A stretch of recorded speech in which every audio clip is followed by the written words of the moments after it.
Dopo la notte da Far West a Gela l'arresto per tentato omicidio, manette anche per altre 10 persone, operato in Licatese, il proiettile non viene estratto, situazione stabile.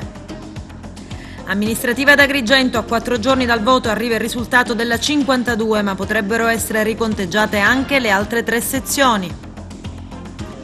Servono poche multe ma esemplari per far da deterrente, altrimenti le ordinanze sono inutili e si rischia il lockdown. Da domani a Real Monte Sicilia in bolle arrivano anche 2 weekend di giornate fai d'autunno.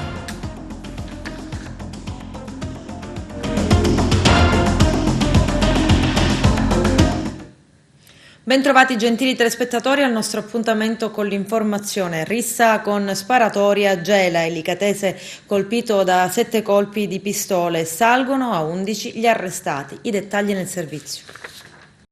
Sono 11 gli arrestati dai carabinieri di Gela, tutti condotti in carcere per la rissa culminata e sparatoria. Oltre al 34enne di Gela, Paolo V di Giacomo, che è stato arrestato per tentato omicidio e porto abusivo di arma da fuoco clandestina, altre 10 persone sono state arrestate per rissa aggravata. Si tratta di 5 gelesi e 5 licatesi. La rissa sarebbe scaturita in seguito a delle avanze a una delle ragazze presenti nello spiazzale antistante GB Oil di Gela. A un certo punto i presenti avrebbero cominciato a colpirsi e una delle ragazze è rimasta ferita. Sarebbe stata quest'ultima a chiamare il fratello Paolo V di Giacomo, che è arrivato quando ormai la polizia e i carabinieri erano riusciti a riportare la calma. Una volta individuato chi aveva ferito la sorella, l'uomo ha preso la pistola e ha sparato 4 colpi, uno dei quali ha raggiunto un licatese di 42 anni che si trova ricoverato all'ospedale Vittorio Emanuele in prognosi riservata. L'arma, una pistola calibro 7,65 con silenziatore e matricola a brasa, è stata sequestrata dai carabinieri. Non potrà essere estratto il proiettile che ha colpito il 42enne licatese, ma il paziente non sarebbe a rischio di vita. I medici hanno ritenuto di lasciare il proiettile in sede per evitare eventuali conseguenze più gravi. Il paziente è ricoverato in chirurgia in prognosi riservata, ma in condizioni stabili.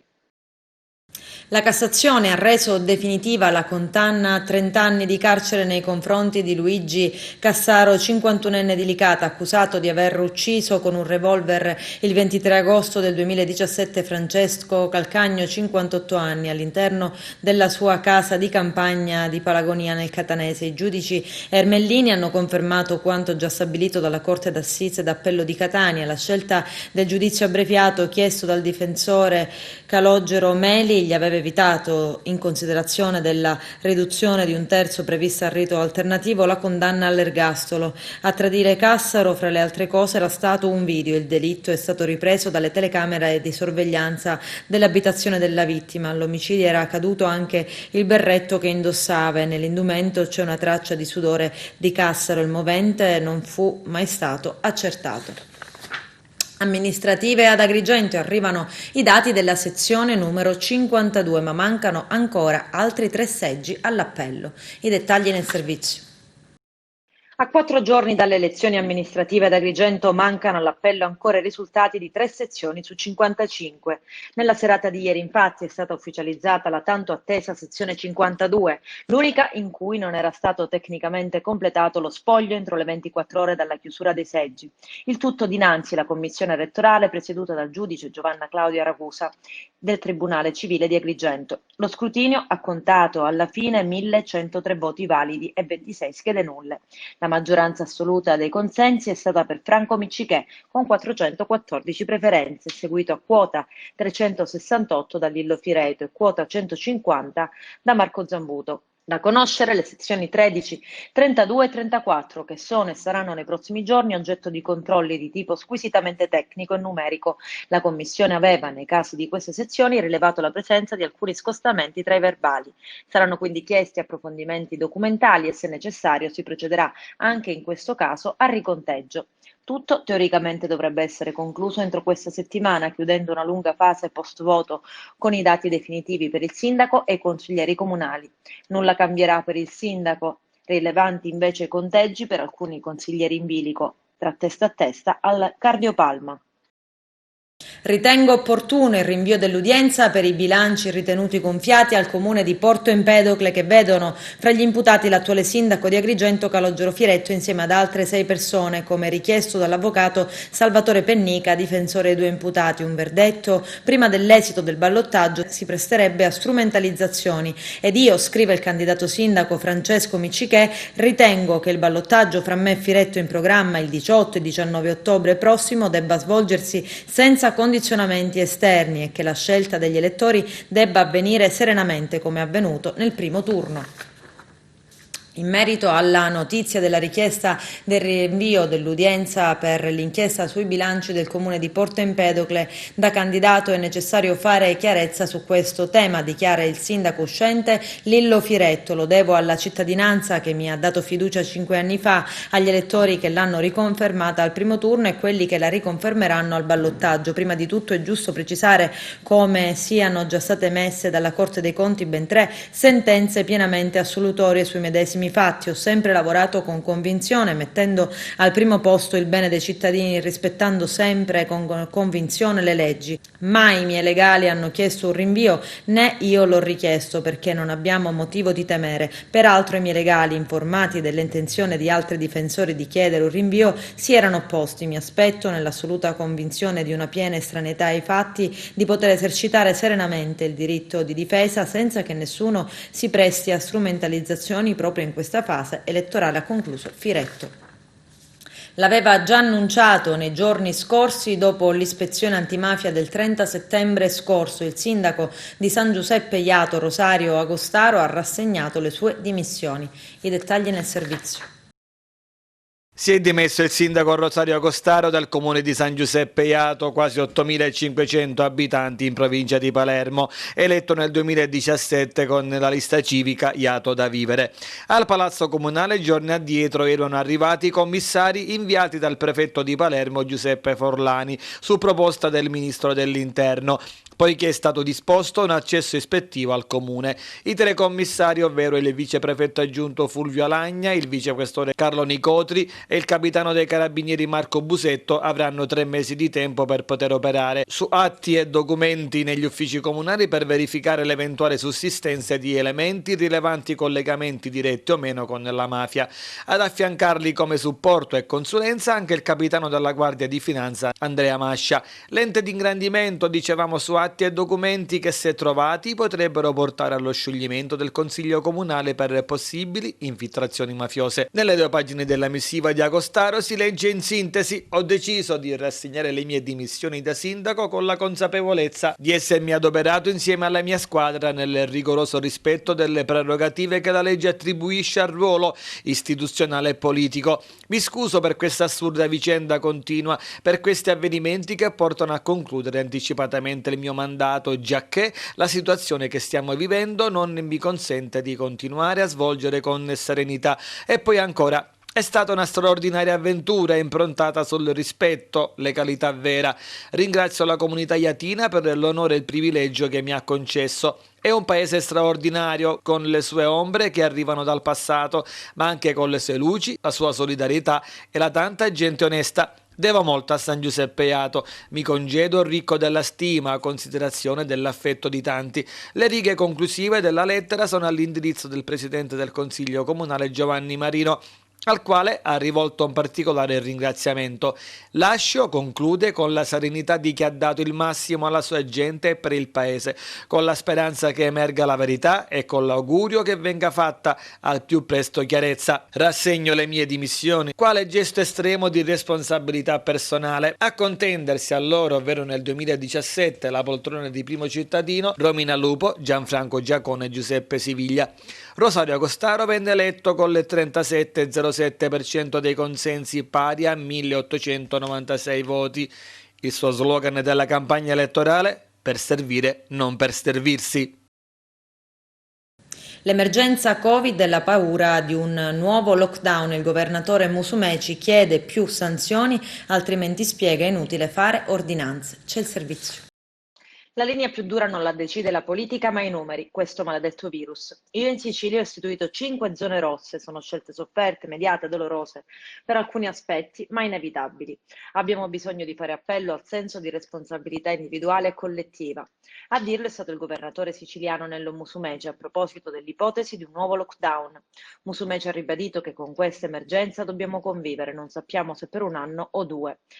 È un'emergenza strutturata. Sono convinto, prosegue, che dobbiamo trovare una linea d'intesa e sintesi con Roma. Linea d'intesa che si traduce nelle parole di Musumeci in una maggiore attenzione al ruolo delle regioni. Nessuno meglio dei presidenti delle regioni conosce la realtà locale.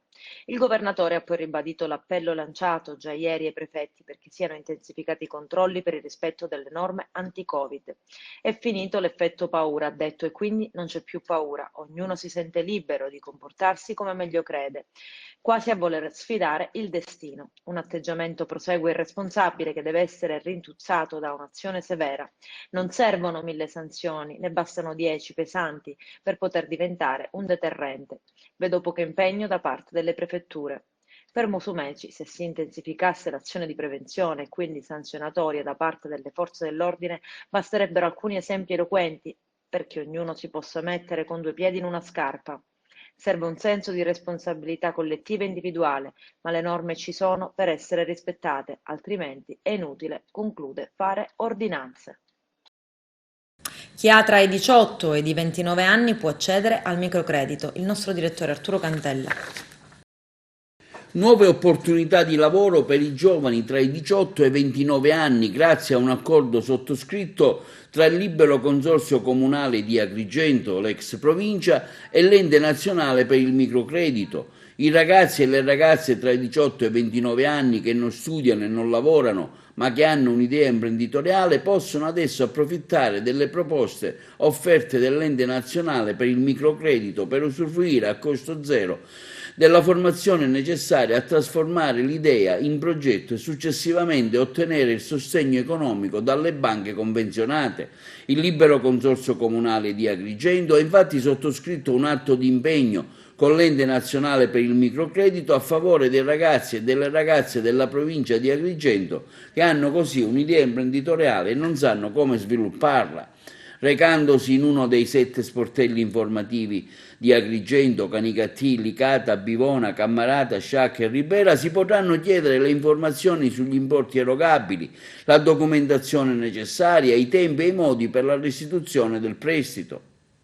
Si potrà chiamare anche il numero verde 800 236 837, conoscere i giorni e gli orari per dialogare con un dipendente dell'ex provincia di Agrigento con la qualifica di operatore di sportello Ente Nazionale Microcredito di tutti gli sportelli informativi. Il Libero Consorzio di Agrigento informa, sostiene e promuove i programmi di finanziamento offerti dall'Ente Nazionale per il Microcredito, che è un ente pubblico, non economico ed esercita importanti funzioni in materia di microfinanza e microcredito a livello nazionale e internazionale e si occupa di promozione, indirizzo, agevolazione, valutazione, monitoraggio degli strumenti microfinanziari promossi dall'Unione Europea, delle attività realizzate a valere sui fondi comunitari, microfinanziate dal monitoraggio e valutazione delle iniziative italiane di microcredito, microfinanze destinate allo sviluppo economico e sociale del Paese, nonché ai Paesi in via di sviluppo, all'economia di transizione. Gli uffici di relazione con il pubblico, cosiddetti URP, offrono l'assistenza necessaria per illustrare le varie tipologie e modalità di finanziamento e possono inserire la richiesta nel portale web direttamente dell'Ente Nazionale Microcredito. Scherecci mazzaresi sequestrati in Libia. Musumeci scrive ai parlamentari europei e nazionali: ancora nessuna soluzione per i 18 marittimi siciliani bloccati da 39 giorni ed è protesta. Ci sono i servizi. Mi appello a tutti e a ciascuno di voi affinché sia intrapresa con urgenza ogni utile iniziativa presso il governo italiano, in particolare il Ministero degli Affari Esteri e presso la Commissione dell'Unione Europea, nonché nei confronti dei competenti organismi internazionali per giungere al rilascio immediato dei marittimi e dei motopescherecci sequestrati. Lo scrive il presidente della regione Nello Musumeci in una nota inviata ai parlamentari europei e nazionali eletti in Sicilia in riferimento alla vicenda dei pescherecci Antartide e Medinea sequestrati dalle autorità libiche insieme a 18 membri degli equipaggi il 1 settembre a 35 miglia dalle coste di Bengasi. Musumeci lo scorso 11 settembre si era già rivolto al presidente del Consiglio dei Ministri ricevendo rassicurazioni in tal senso dal premier. L'episodio di inaudita gravità, scrive ancora il governatore, è l'ultimo di una lunga serie che si protrae ormai da anni senza che sia stata mai trovata una definitiva soluzione per via di un tratto di mare che con decisione assai discutibile la Libia riconosce unilateralmente come proprio territorio fino a oltre 70 miglia nautiche delle proprie coste. La sottrazione di questi nostri concittadini alla propria terra e alle loro famiglie, che ho personalmente incontrato, desta ancor maggiore preoccupazione alla luce del noto stato di incertezza e confusione che caratterizza la situazione politica e istituzionale dello Stato libico, al di là delle convenzioni internazionali che individuano e disciplinano gli spazi marini. È mio dovere, aggiunge Musumeci, denunciare con forza questa inammissibile situazione e pregare anche voi di portare questa istanza nelle superiori assemblee elettive per reagire a tale palese violazione dei diritti umani aggravata per un così lungo periodo dalla assenza di informazioni familiari e alle autorità dello Stato italiano sulle condizioni dei nostri pescatori. È preeminente nei fatti accaduti il profilo umanitario, ha concluso ancora Musumeci, ma non possono essere sottaciuti su un piano più generale anche gli ingenti danni economici che derivano alla marineria siciliana. Sembra che il generale Haftar stia giocando in tutta questa vicenda. Lo ha detto il sindaco di Mazara del Vallo, Salvatore Quinci, sceso in piazza per partecipare alla manifestazione organizzata da associazioni e sindacati, oltre che dai familiari dei 18 pescatori tuttora bloccati in Libia.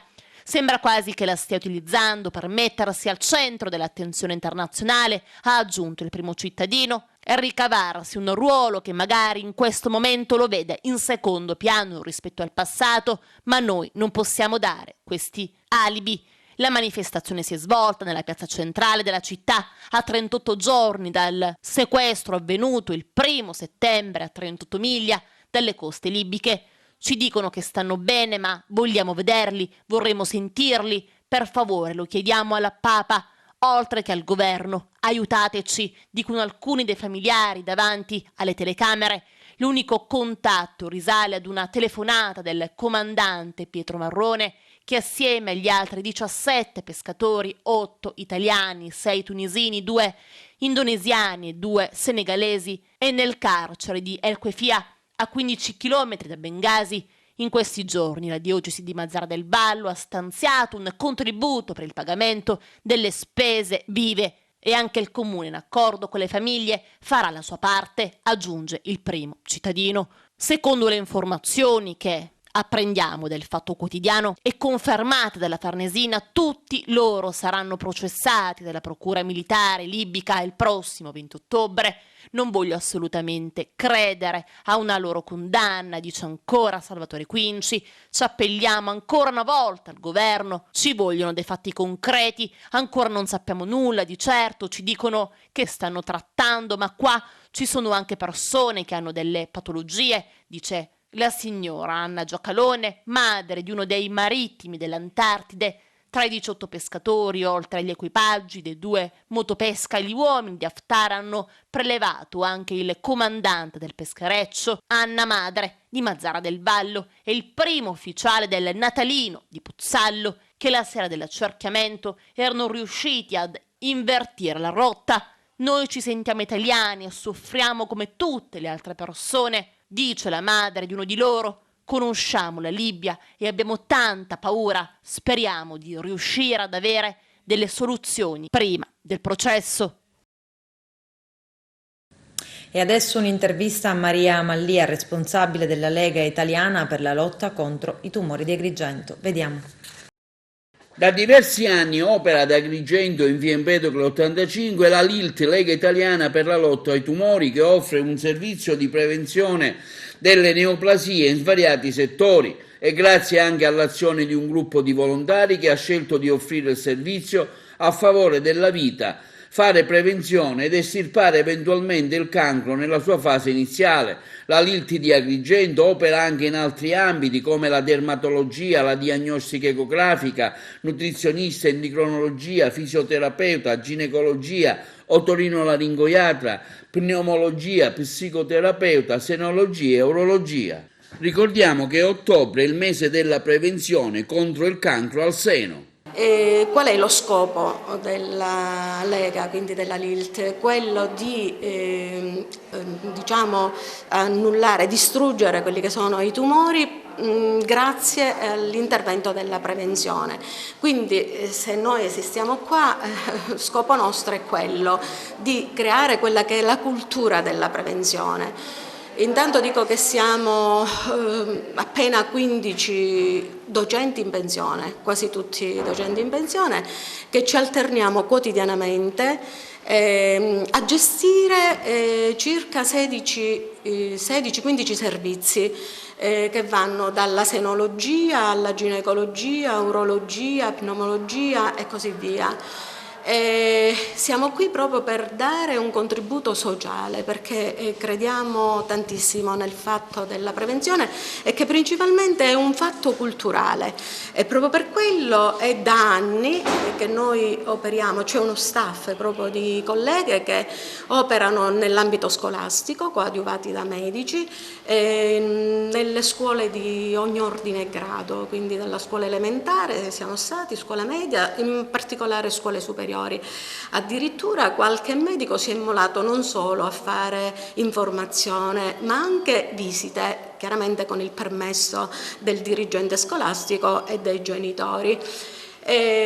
Quindi crediamo fortemente in questo. Io, quando mi sono insediata in questa sede, ormai da parecchi anni, ho notato con mio grande dispiacere che c'era una grandissima fetta di popolazione nei paesi limitrofi che non comprendeva letteralmente cosa volesse dire fare una visita senza avere sintomatologie particolari, e noi abbiamo lavorato in tal senso. Io ricordo che con tante colleghe ci siamo recati nelle parrocchie, quindi a contatto con i medici, e non tutti comprendevano, non perché non sono in grado di comprendere, ma perché c'è sempre il discorso che se non c'è una sintomatologia si sta bene e quindi non occorre fare prevenzione. Però con grande soddisfazione, con grande soddisfazione abbiamo triplicato proprio in maniera esagerata l'utenza,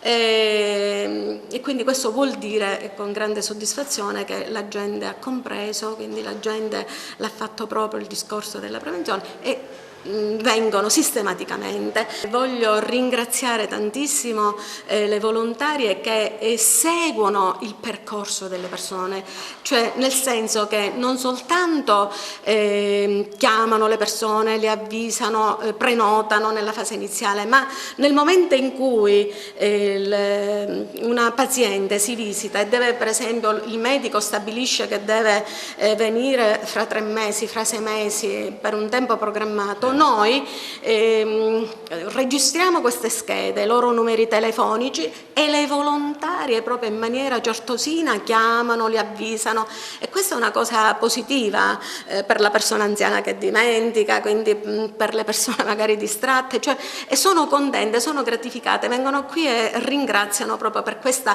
precisione. Ci tengo a dire che noi non ci vogliamo sostituire a nessun ente pubblico della sanità, assolutamente, però sottolineo il fatto che la tempestività che c'è nel chiamare appunto le persone, nel coinvolgerle, nel dare subito l'appuntamento, io non la ritrovo in altre situazioni. Oltretutto danno soltanto un contributo, quindi una cosa irrisoria, quindi tutti si possono permettere in questi tempi tragici, diciamo, andare incontro anche da questo punto di vista è positivo, perché oltre ad essere volontari noi sono anche medici con lunga esperienza, abbiamo gente che da 30 anni, 40 anni ha lavorato in ospedale, quindi voglio dire persone veramente eccellenti.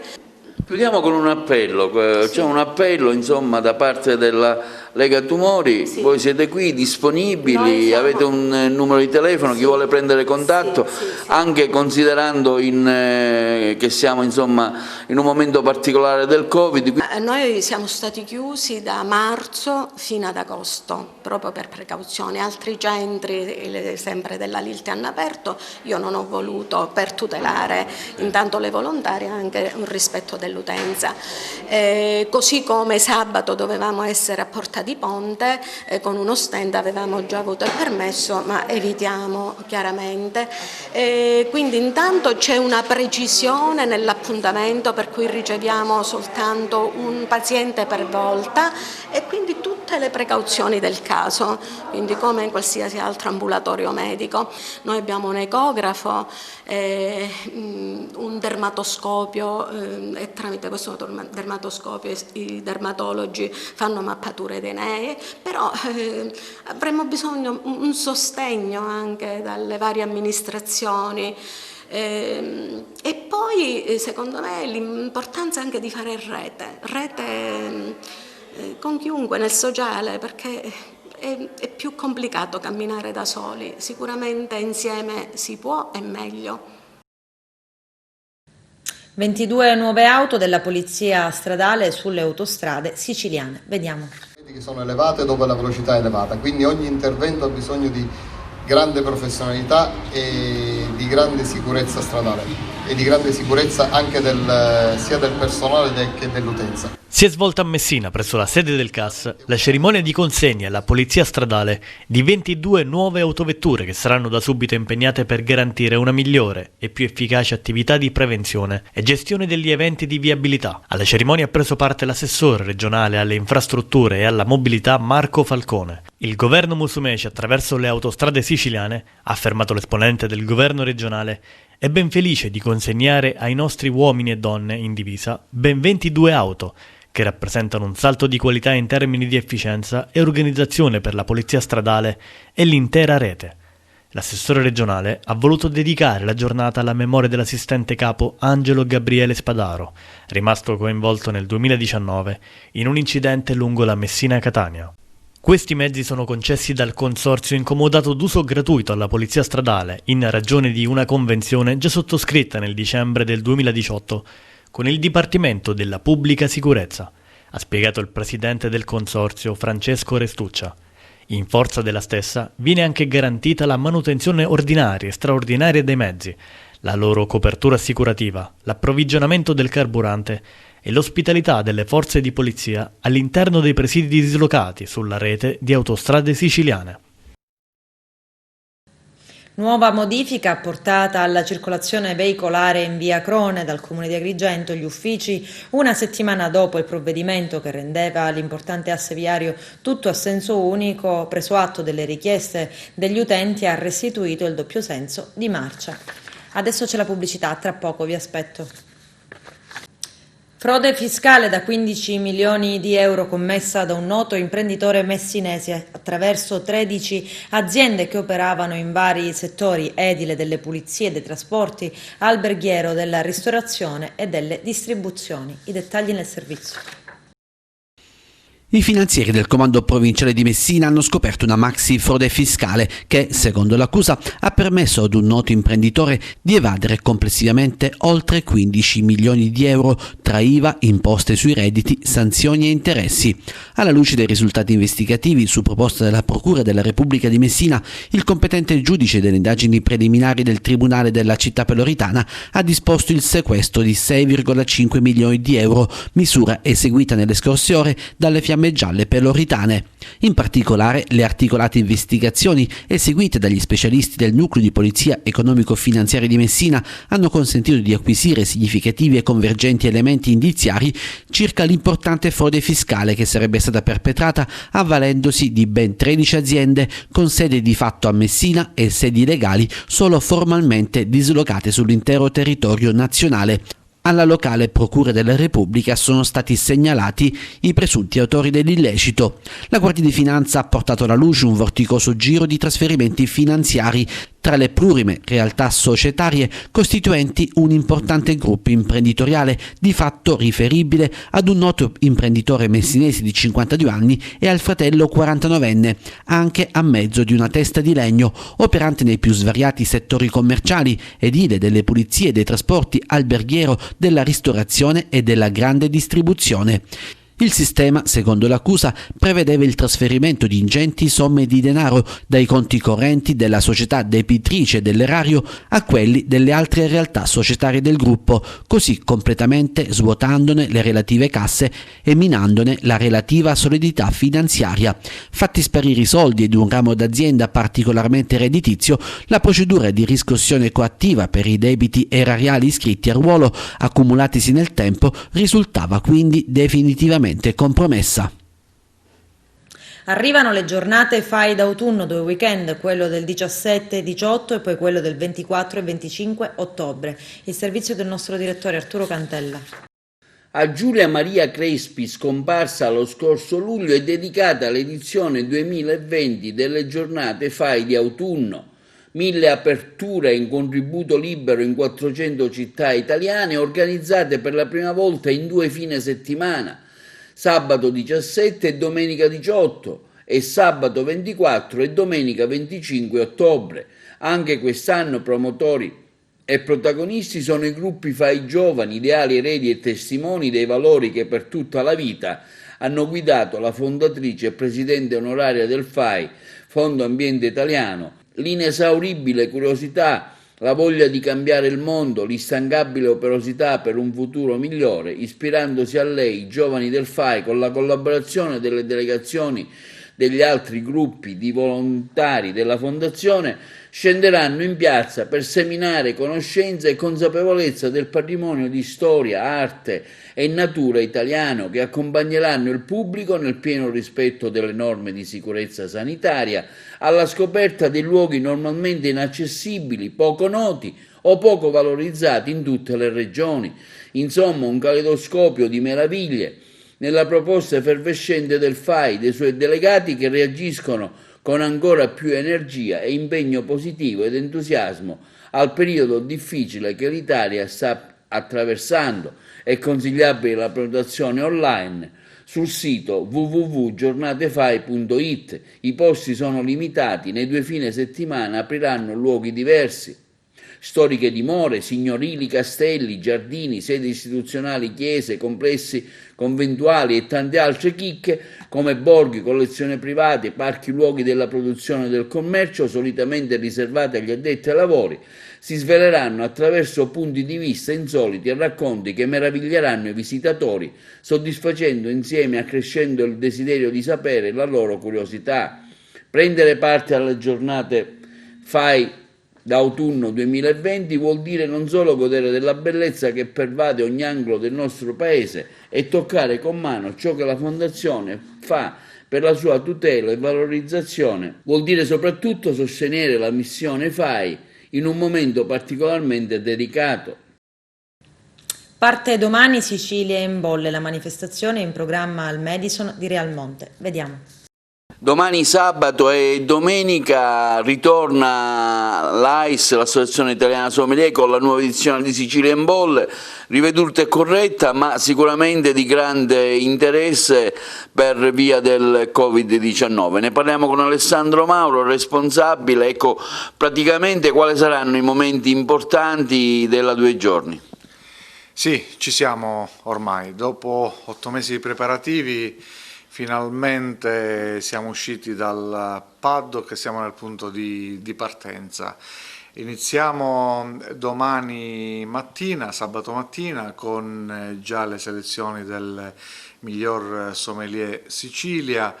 Un grande evento e grande orgoglio per noi per essere stati prescelti da AS Sicilia e AS Italia ad ospitare questo evento che ci rende molto ma molto orgogliosi. E poi tutta una serie di degustazioni, ormai nei siti lo avete letto più volte, l'abbiamo ribadito in conferenza stampa, abbiamo 4 degustazioni tecniche con una di un metodo Martinotti, tra l'altro con 2 figure molto importanti che sono gli enologi Ansaldi e Guzzo.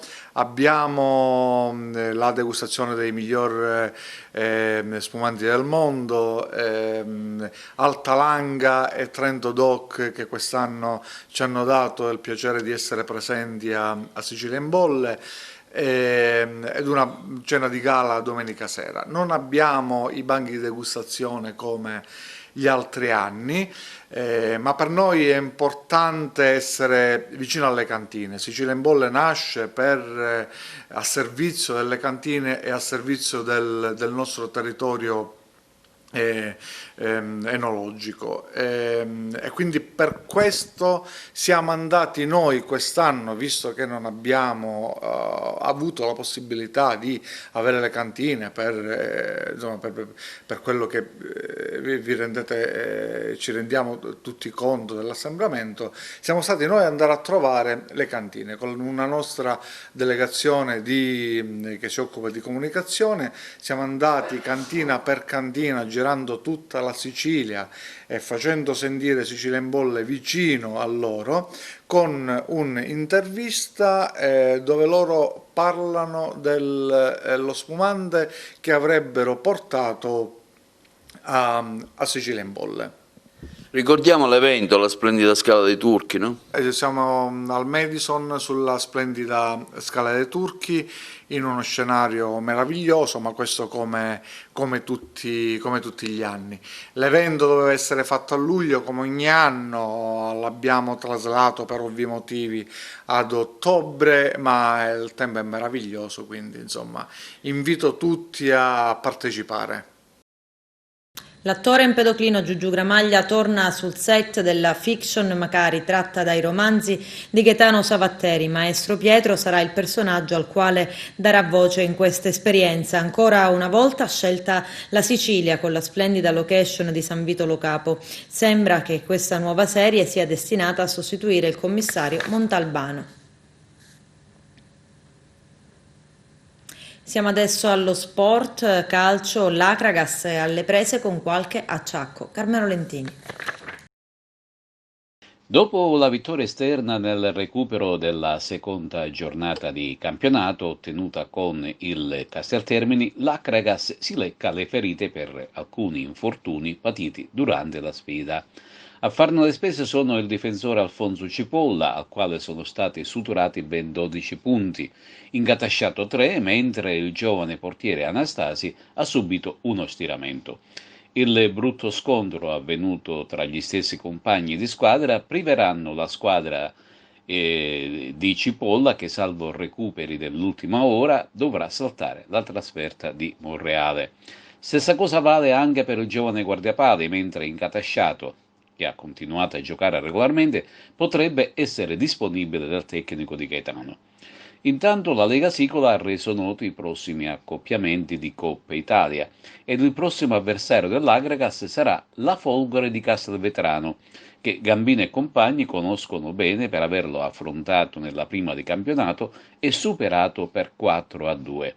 La gara di andata è in programma la prossima settimana, mercoledì 14 ottobre, a partire dalle ore 15:30, nello stadio Marino di Castelvetrano, mentre il ritorno si giocherà allo stadio Asseneto di Agrigento mercoledì 28 ottobre, ma alle ore 14:30 per il ritorno all'ora solare. Per quanto riguarda gli altri accoppiamenti del girone A, si disputeranno i seguenti incontri: Mazzara Castellammare, Misilmeri Parmonval e Pro Favara San Cataldese. La compagine di mister Bernardo, noi ci riferiamo al Monreale, ha tesserato l'esperto attaccante classe 86 Marco Clemente, proveniente dall'oratorio San Giro e Giorgio, e in passato ha vestito la maglia di Raffadale e San Giovanni Gemini. Il giocatore Marco Clemente sarà utilizzato, anzi è utilizzabile contro l'Akragas domenica prossima. Con questo è tutto, termina qui l'edizione del telegiornale. Grazie per la gentile attenzione e per essere stati con noi. A presto.